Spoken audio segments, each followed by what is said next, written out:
अब हम अंत में देखते हैं कि चाइना के साथ संबंध बढ़ाने में मोदी जी का प्रयास। चीन युद्ध के बाद हम देखते हैं कि राजीव गांधी पहले प्रधानमंत्री हुए जो चीन गए, फिर नरसिम्हा राव गए, वाजपेयी जी 2 बार गए, मनमोहन सिंह गए। लेकिन नरेंद्र मोदी के आने के बाद चीन के साथ संबंधों में और तेजी आई, व्यापार और बढ़ा है। भारत के प्रधानमंत्री कई बार चीन की यात्रा कर चुके हैं, 2 बार चीन के राष्ट्रपति भी यहां आए हैं और लीक से हटकर नई दिल्ली के बजाय उनका भव्य स्वागत अहमदाबाद और महाबलीपुरम में किया गया।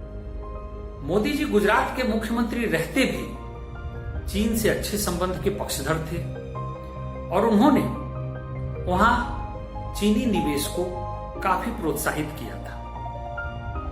ऐसे में स्पष्ट है कि उन्होंने चीन से संबंध बढ़ाने के व्यक्तिगत प्रयास किए, कमोबेश नेहरू जैसे प्रयास। तो क्या जैसे नेहरू को चीन ने धोखा दिया वैसा ही धोखा मोदी को मिला है?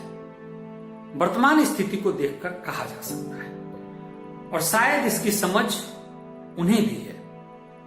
लेकिन उस समय की परिस्थिति और आज की परिस्थिति में थोड़ी भिन्नता है। नेहरू उस समय अपने शासन के अंतिम चरण में थे। स्वतंत्रता से उपजे उत्साह और आशा दोनों में उस समय तक कमी आ गई थी। लोगों में अपनी आवश्यकताओं, अपनी तकलीफ को देखते हुए अविश्वास बढ़ रहा था। कई विरोधी पार्टियां काफी मुखर हो गई थी और नेहरू के कैबिनेट में भी उनका विरोध होने लगा था। आज की स्थिति बिल्कुल भिन्न है।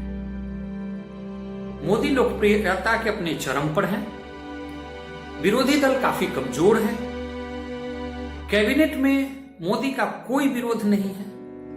ऐसे में देश में चीन के विरुद्ध माहौल रहने के बावजूद भी सरकार के विरुद्ध माहौल नहीं है। ऐसे में मोदी पर नेहरू जैसा जनमानस का दबाव नहीं है। फिर भी इस घटना ने भारत को पुनः प्रभावित किया है और यह तय हो गया है कि चीन पर आने वाली पीढ़ी को भी विश्वास करने में एक समय लगेगा। कहते हैं कि 1962 की घटना के बाद चीन और भारत में अविश्वास इतना बढ़ा कि एक पूरी पीढ़ी को चीन पर विश्वास करने में काफी समय लगा और एक पूरी पीढ़ी इसमें बीत गई। इस घटना के बाद शायद फिर अगले कई दशक तक भारत के लोग चीन पर विश्वास नहीं कर पाए। यह विश्वास दोबारा बहाल करने के लिए शी जिनपिंग को या आने वाले चीनी शासक को काफी प्रयास करने होंगे। धन्यवाद।